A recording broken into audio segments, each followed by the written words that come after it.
السلام علیکم، zero point media میں خوش آمدید۔ آج ہم بات کریں گے جوہری ہتھیاروں کے بارے میں کہ اگر پاک بھارت کے مابین ایٹمی جنگ یعنی کہ چھڑ جاتی ہے تو اس میں دنیا کو کتنا نقصان اٹھانا پڑ سکتا ہے۔ سب سے پہلی بات یہ یاد رکھنی چاہیے کہ پاکستان اور بھارت کے مابین ایک قدیمی دشمنی کی ہوا ہے۔ پچھلے سال فروری میں ہونے والے جو فضائی حملہ تھا، اس کے بعد دونوں ممالک جو ہیں وہ جنگ کے موڑ سے واپس ہٹے ہیں اور بارہا ایسی گمبھیر سچویشنز پیدا ہو جاتی ہیں جس میں جنگ کا جو ہے وہ ایک امکان بڑھ جاتا ہے۔ اور جو بھارتی میڈیا ہے جیسے کہ ABP، تو انہوں نے بھی ایک اپنی رپورٹ میں بتایا تھا کہ اگر ایٹمی جنگ چھڑ جائے تو پاکستان کو زیادہ نقصان ہوگا۔ تو اگر پاکستان اور بھارت کے مابین ایٹمی ہتھیاروں کو استعمال کیا جاتا ہے تو پوری دنیا کو اور یا اس بر اعظم کو کتنا نقصان اٹھانا پڑ سکتا ہے، اس کا ایک مصنوعی ماڈل میں آپ کے سامنے پیش کروں گا۔ سب سے پہلے بات یہ ہے کہ ابتدا میں انسان نے ہتھیار بنائے اپنے جانوروں کو مارنے کے لیے، بعد میں وہی ہتھیار اپنے سیلف ڈیفنس کے لیے استعمال ہوتے گئے، پھر گولہ بارود اور اسلحہ کی ایجاد ہوئی، اور پچھلی صدی میں سب سے خطرناک چیز یعنی کہ ایٹم، یورینیم 35 سے جو استعمال کر کے بنایا جاتا ہے، اس کی ایک ابتدا ہوئی۔ اور اس کو جب بھی ہمارے دماغوں میں ایٹم یا جوہری جنگ کا ایک زاویہ آتا ہے تو ہمیں جاپان ضرور یاد آ جاتا ہے، جس پر امریکہ نے 1945 میں 6 اگست 1945 کو ایٹم بم گرائے۔ شاید وہ دنیا کا پہلا اور آخری ہی جوہری حملہ ہو سکتا ہے۔ تو پاکستان کے پاس ایک اندازے کے مطابق 125 جوہری ہتھیار، جبکہ بھارت میں 115 جوہری ہتھیار ہیں۔ دونوں ممالک کی گویا ایٹمی ٹیکنالوجی سے لیس ہیں، اور یہ خیال کیا جا رہا ہے کہ 2025 تک دونوں ممالک کے پاس 200 ایٹمی ہتھیار ہوں گے۔ اگر معاملہ اس طرح خطرناک حد تک بڑھ جاتا ہے تو دنیا کو کتنا نقصان اٹھانا پڑ جائے گا، میں اس میں زیادہ ٹیکنیکلٹی کی بات نہیں کروں گا، ایک مجموعی اعداد و شمار میں آپ کو بتاؤں گا۔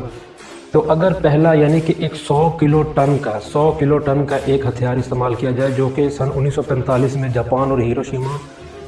میں ہیروشیما اور ناگاساکی پر استعمال ہونے والے جو بم تھے، جس طرح کے لٹل بوائے اور فیٹ مین تھے، جو ان سے 6 گنا بڑا ہوگا، اس کے پہلے ہی جھٹکے میں 20 لاکھ افراد جو ہے وہ مارے جائیں گے، اور باقی آہستہ آہستہ کینسر اور وہ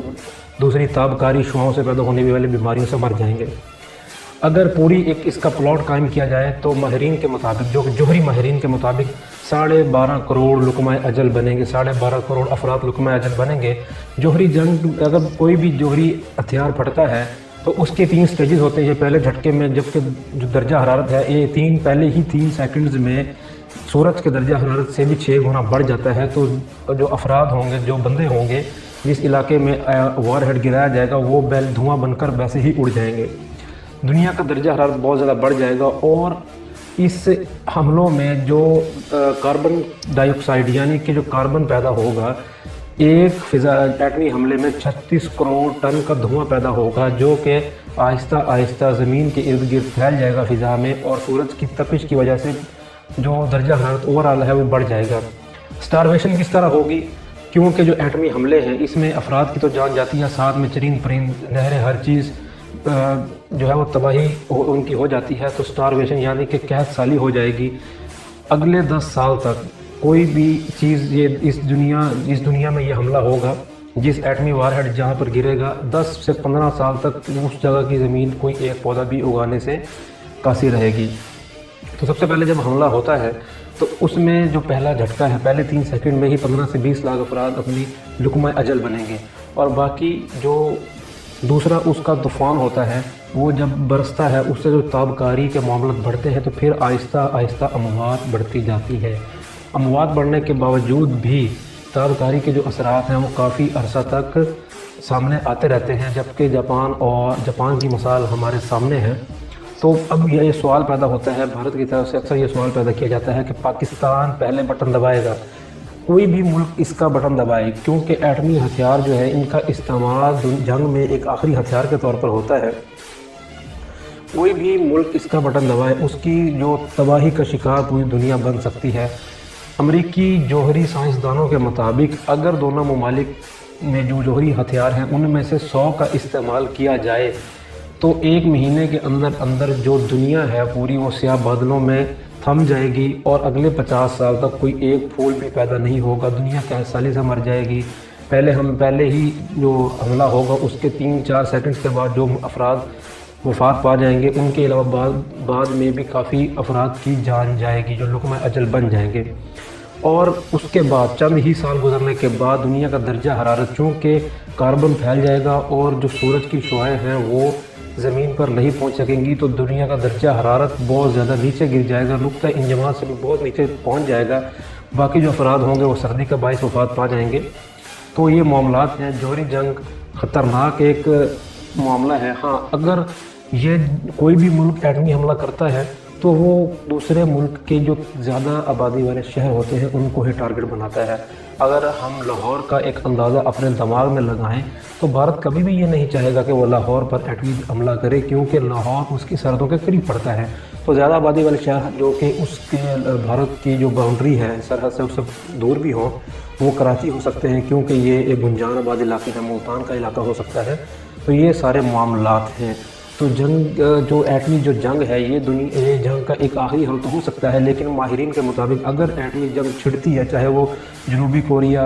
کے ساتھ ہو، چاہے وہ کسی پاکستان اور اسرائیل کے درمیان ہو، پاکستان اور بھارت کے درمیان ہو، دنیا کی دوسری اور آخری ایٹمی جنگ ہی اس کو خیال کیا جاتا ہے۔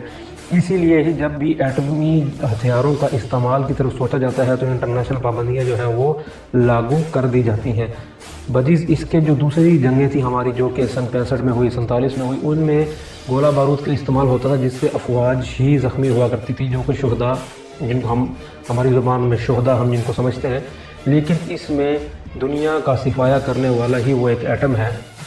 جو کہ پروجیکٹ مین ہیٹن ایک پروجیکٹ تھا امریکی، ایک منصوبہ جس میں ایٹم بم کی تخلیق ہوئی۔ تو امن و گہوارہ کا جو معاملہ ہے، تو دیکھیں اس میں پاکستان اور بھارت کے مابین یہ خطرہ کس طرح ٹل سکتا ہے۔ 2-3 مسائل ہیں۔ اگر پاکستان اور بھارت میں کشمیر کا مسئلہ ہی حل ہو جائے تو معاملہ کافی حد تک سیدھا ہو جائے گا، لیکن بھارت اس زد میں آ کر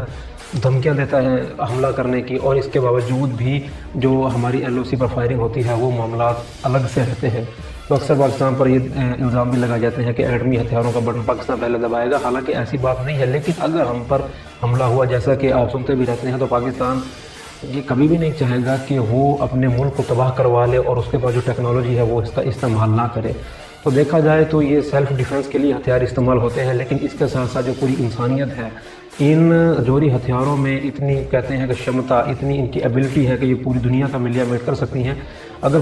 پاک بھارت میں جوہری ہتھیار استعمال ہوتے ہیں تو صرف چند ہتھیار ہی استعمال میں لائے جا سکتے ہیں، اتنی تباہی ہوگی،